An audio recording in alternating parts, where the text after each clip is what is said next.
morning everyone. Today I'm again in the kitchen experimenting new stuff. But today here I'm in the kitchen. As I'm cooking, I'm going to explain the principle of physics today. Today we are going to talk something about matter and mass and something about the physical state. So let's talk about the matter. What is matter? Matter is nothing but it can occupy any space and the volume. For example, the spoon is the matter. For example, my pan is the matter. Why? It occupies the space as well as the volume.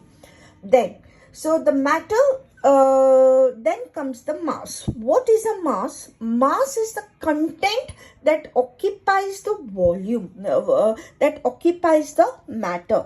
For example, I have this batter with me made of semolina and yogurt. So this mixture is called as a mass. Why it is called as a mass? Because it occupies the volume of the matter. Likewise, I have water.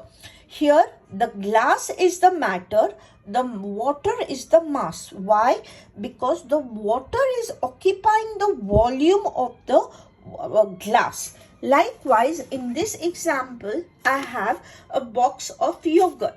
In this, the yogurt, the outer container, this container becomes the matter, and the yogurt that occupies the container becomes the mass. So, what is matter and what is mass?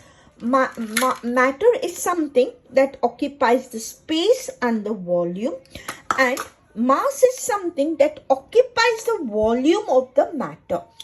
The bigger the mass, the bigger the matter. Sorry, it's the other way around. The bigger the matter, the bigger the mass. For example, now this spoon is big. So it can occupy the volume only with the size of this spoon. It can take less or more, but not beyond the size.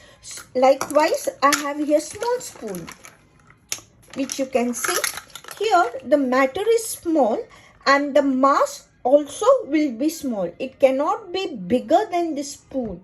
So what we have seen here, the mass and the matter, there is a direct relationship. So this direct relationship we call linear relationship. That is a direct relationship where one increases, the other one also increases.